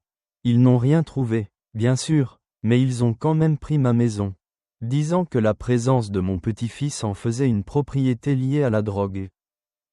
D'autres commencèrent à partager des histoires similaires. Un chauffeur de taxi décrivit comment les officiers avaient saisi toutes ses économies. De l'argent liquide qu'il gardait pour les études de sa fille. Ils ont dit que seuls les trafiquants de drogue transportent autant d'argent liquide. 20 ans à faire des doubles services. Parti en quelques minutes.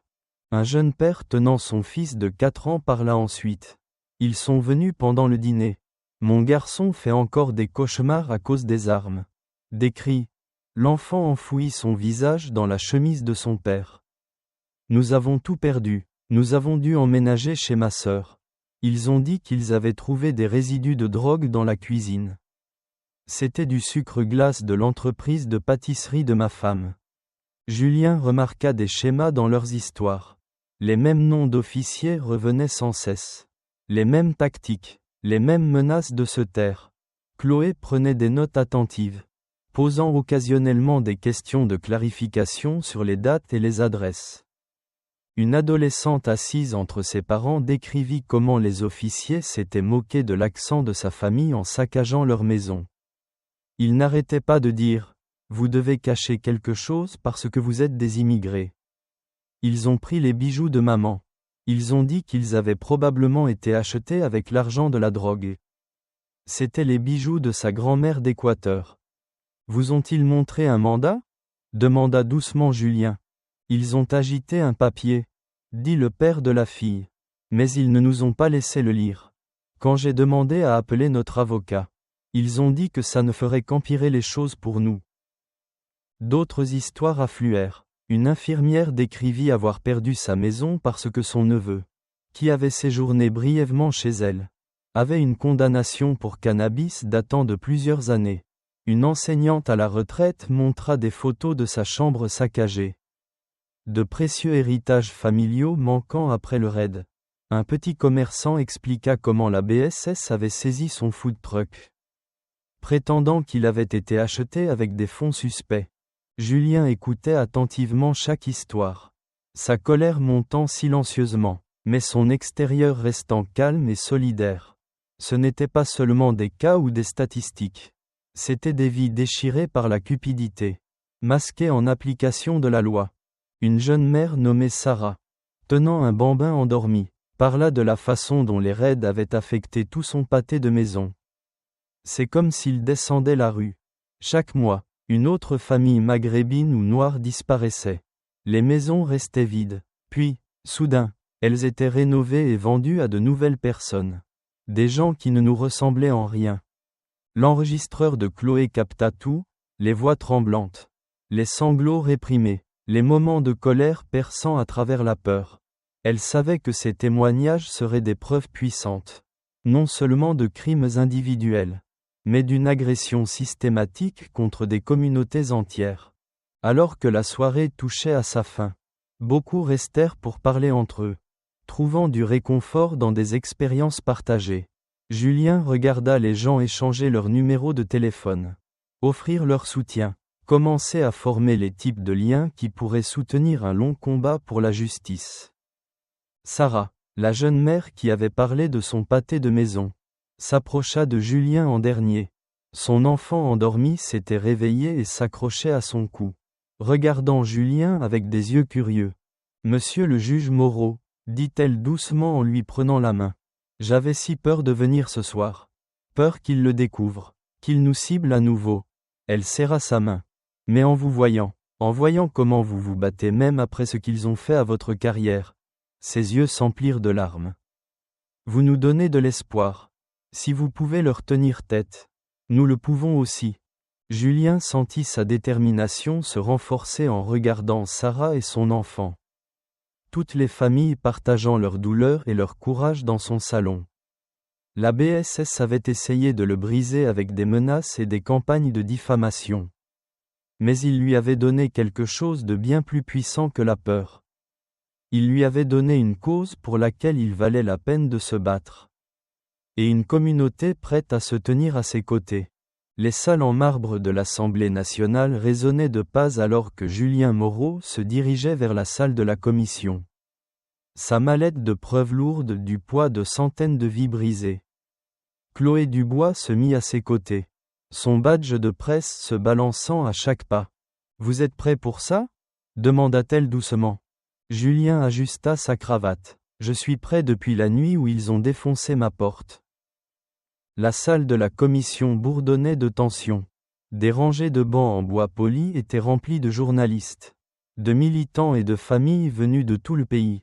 Certains des survivants des raids que Julien avait interviewés étaient assis ensemble près de l'avant, y compris Madame Diallo et Sarah avec son jeune enfant.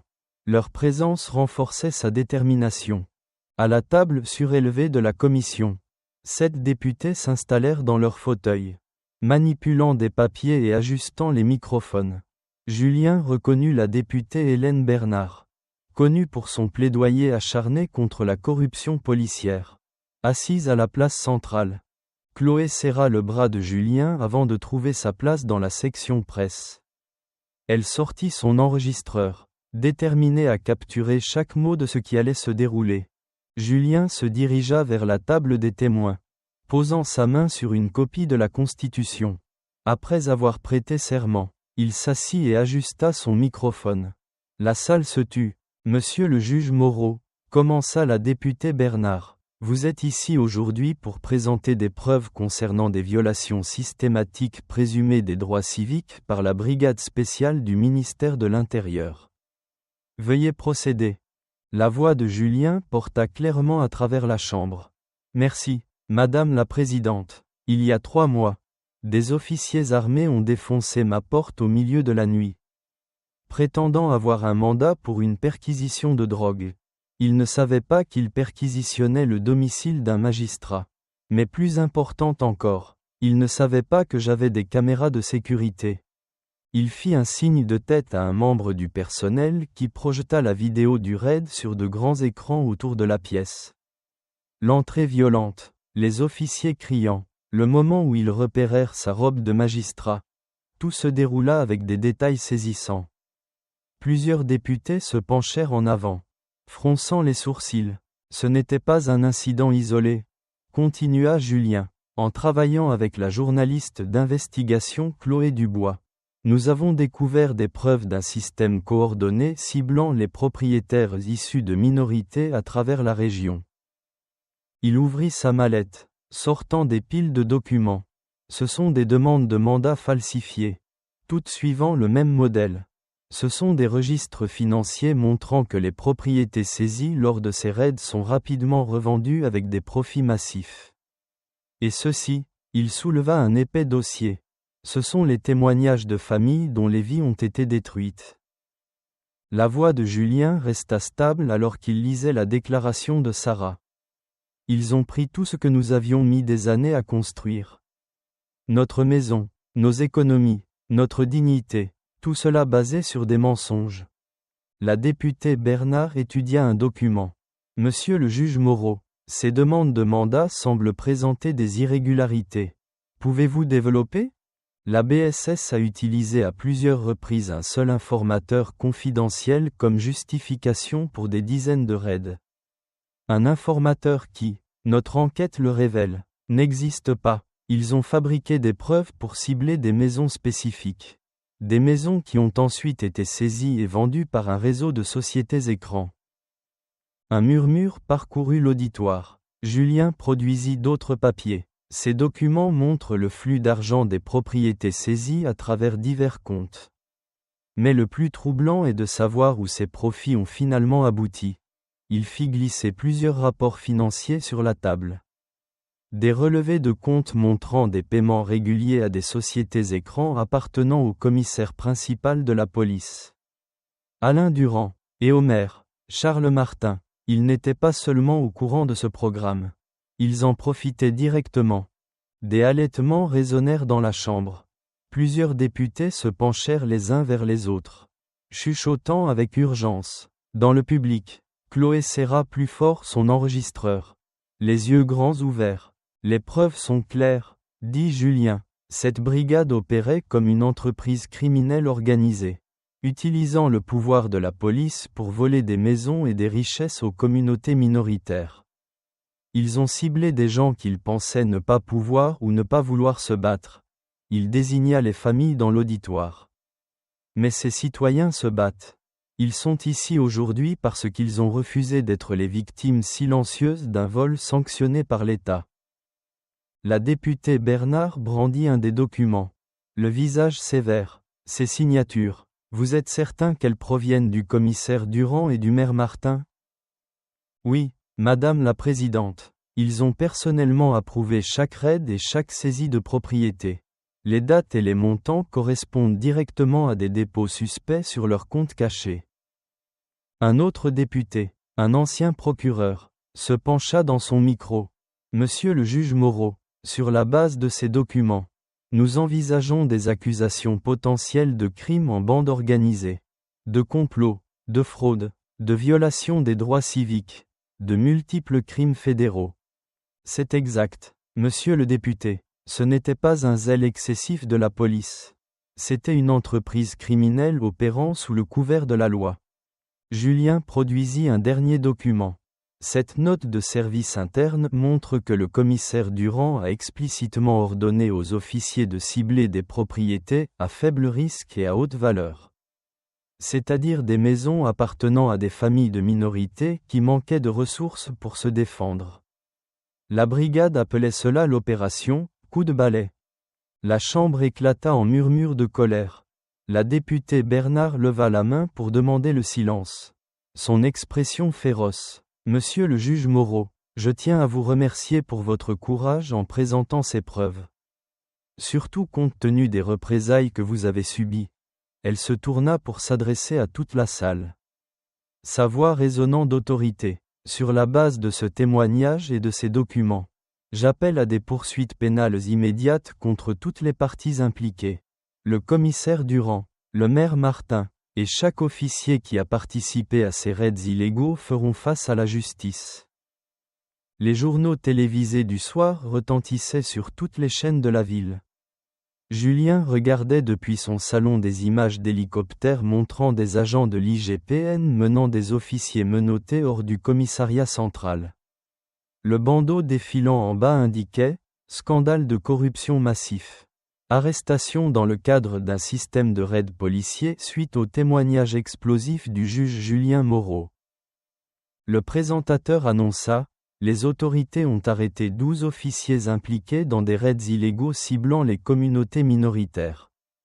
Le commissaire principal Alain Durand a été placé en garde à vue ce matin pour de multiples chefs d'accusation. La caméra montra le commissaire Durand escorté.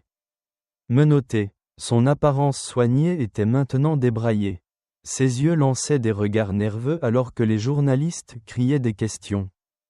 C'était bien loin de son attitude habituellement contrôlée. De plus, le maire Charles Martin a annoncé sa démission immédiate. Continua le présentateur. Des sources indiquent qu'il coopère avec les procureurs. Le téléphone de Julien vibra.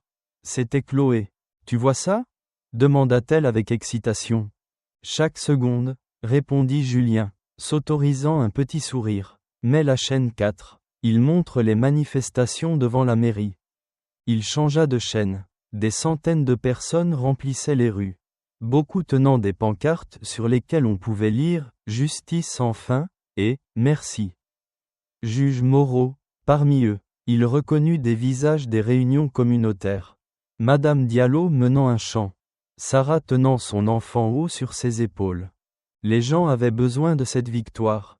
Dit Chloé, vous leur avez donné de l'espoir quand personne d'autre n'écoutait.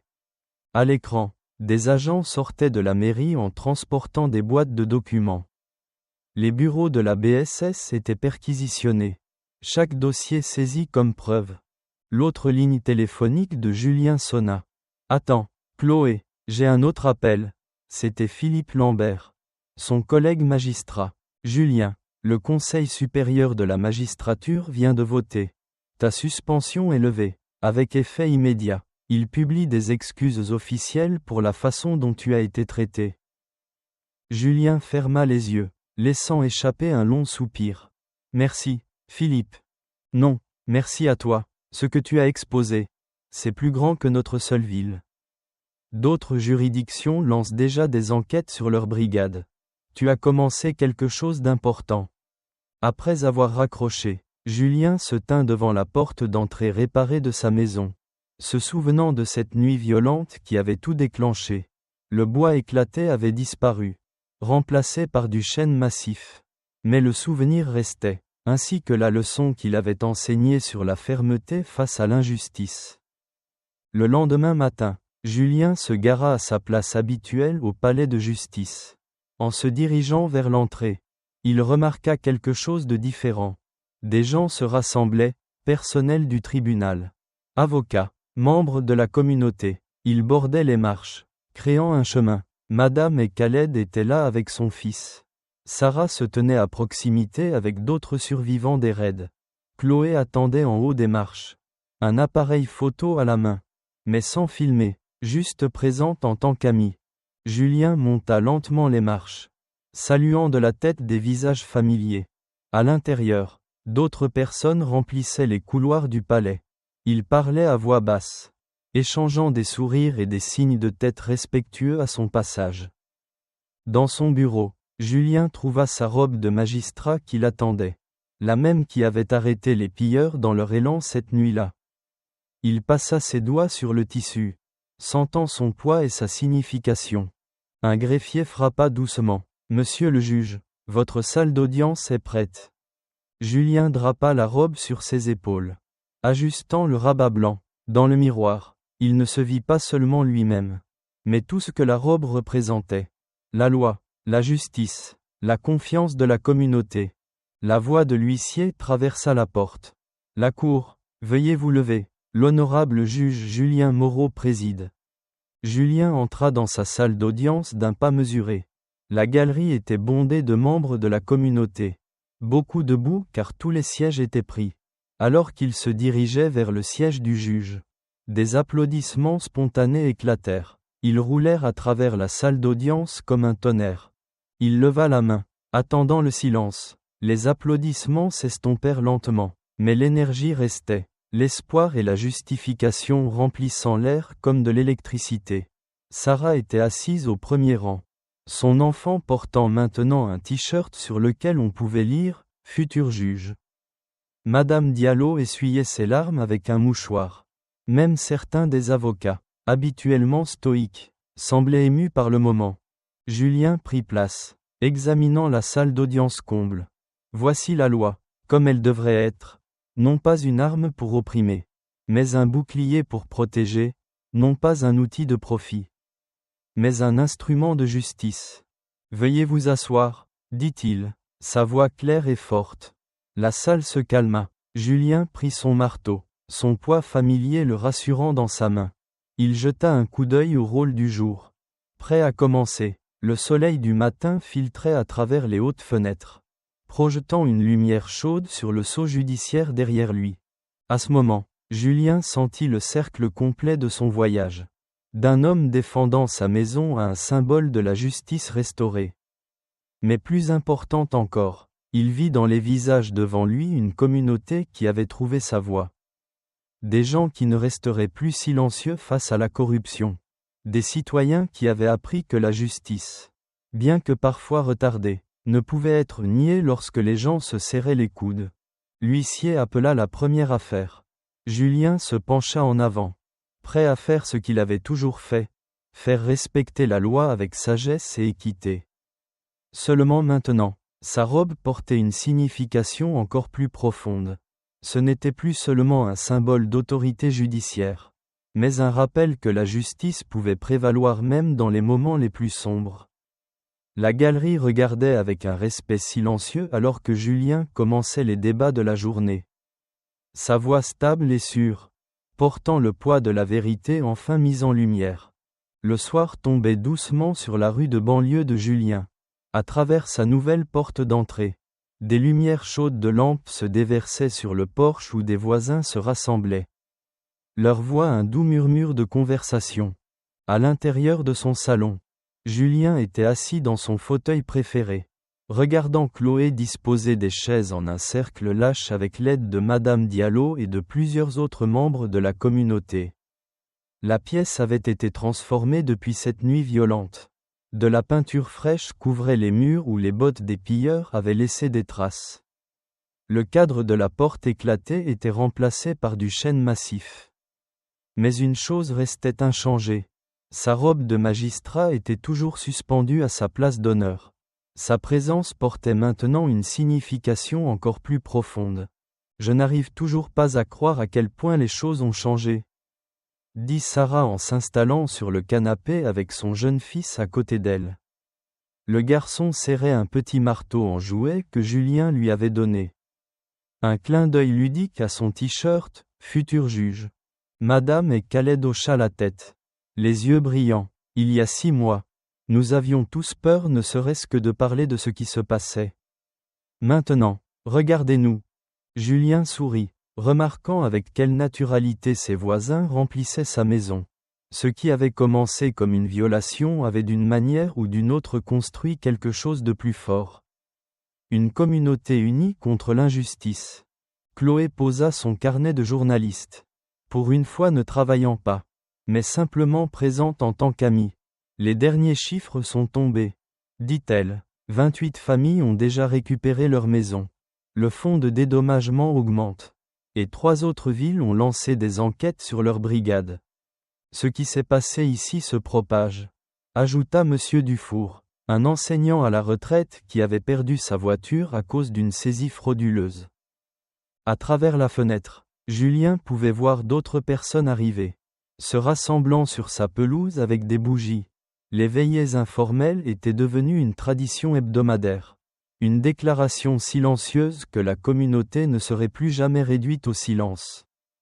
Madame Diallo tendit la main et tapota celle de Julien. « Vous nous avez rendu notre dignité, » dit-elle doucement, pas seulement en les combattant, mais en nous montrant comment nous battre de la bonne manière.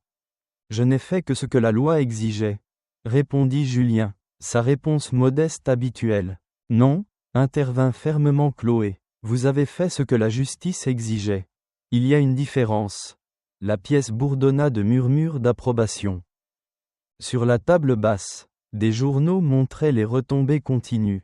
Plus d'arrestations, des changements de politique, des réformes se propageant dans les départements. Mais le vrai changement était visible sur les visages autour de lui. Des gens qui marchaient maintenant la tête plus haute, parlaient plus fort, connaissaient leurs valeurs. Le fils de Sarah tira sur la manche de Julien. « Raconte encore l'histoire, » plaida-t-il, sur la nuit où ils sont venus. « Allons, Tommy, » commença sa mère, mais Julien leva la main. « Il est important de se souvenir, » dit-il, pas de la peur, mais de ce qui est venu après. Il se pencha en avant dans son fauteuil. J'étais assis juste ici, à lire des dossiers. Pendant qu'il parlait, Julien observait les visages de ses invités. Ils avaient déjà entendu l'histoire. Mais ils écoutaient attentivement, puisant de la force à chaque récit. Il décrivit le fracas de la porte, le choc des officiers en voyant sa robe, le long combat qui s'ensuivit. Mais les vrais héros, continua-t-il, c'était vous tous, chaque personne qui s'est manifestée, chaque famille qui a partagé son histoire, chaque voisin qui a veillé quand ils ont essayé de nous intimider. À travers la fenêtre, la foule à l'extérieur avait grandi. La lumière des bougies vacillait sur des visages jeunes et vieux, créant une douce lueur qui repoussait l'obscurité. Quelqu'un avait commencé à chanter doucement. Une vieille chanson sur la liberté et la justice. « Regardez ça », murmura Madame et Khaled en se dirigeant vers la fenêtre. « Ils doivent être des centaines là dehors. » En effet, le rassemblement s'étendait dans la rue. Julien reconnut des visages du palais de justice, des réunions communautaires, et même certains des journalistes qui avaient aidé à diffuser l'histoire. Ils tenaient leurs bougies haut, une constellation de lumière dans le crépuscule grandissant. Chloé rejoignit Madame et Khaled à la fenêtre. Ils ne sont pas seulement là pour vous, Julien, ils sont là parce que vous leur avez montré quelque chose d'important. Que le système peut fonctionner si nous sommes assez courageux pour l'exiger. Le chant à l'extérieur devint plus fort. Plus de voix se joignant en harmonie. Le son traversa les murs, remplissant la maison de Julien de son message d'espoir et de détermination. Il se leva lentement, ses yeux attirés par la robe de magistrat sur le mur. À la lueur des bougies, son simple tissu noir semblait contenir tout le poids et la dignité de la loi elle-même. Mais maintenant, elle représentait quelque chose de plus. Pas seulement l'autorité, mais la responsabilité. Pas seulement le pouvoir, mais un but. Vous savez, dit-il doucement, quand ils ont défoncé cette porte pour la première fois, je pensais qu'ils essayaient de détruire quelque chose. Ma maison, ma dignité, ma foi en la justice. Il se tourna pour faire face à ses amis rassemblés. Mais ils ont échoué. Au lieu de cela, ils ont aidé à construire quelque chose de plus fort. La pièce se tut. Attendant, ils pensaient pouvoir intimider un juge, un quartier. Au lieu de cela, ils ont réveillé toute une communauté. Ils nous ont montré que la justice n'est pas seulement quelque chose qui se passe dans les salles d'audience. C'est quelque chose pour lequel nous devons nous battre. Ensemble. Dehors, d'autres personnes arrivaient avec des bougies. La lumière devenait plus forte, repoussant les ombres du soir. Julien se dirigea vers la fenêtre. regardant les voisins se saluer, partager des histoires, se tenir ensemble dans une solidarité tranquille. Madame Diallo le rejoignit, sa voix douce mais ferme. Il pensait pouvoir entrer de force dans votre maison et briser votre esprit. Au lieu de cela, ils nous ont tous aidés à trouver notre force. Julien hocha la tête, sentant la vérité de ses paroles. La pièce derrière lui était remplie d'amis et d'alliés. La rue à l'extérieur brillait de la lumière des bougies et d'espoir. Sa maison, autrefois violée, était devenue un symbole de résistance et de renouveau.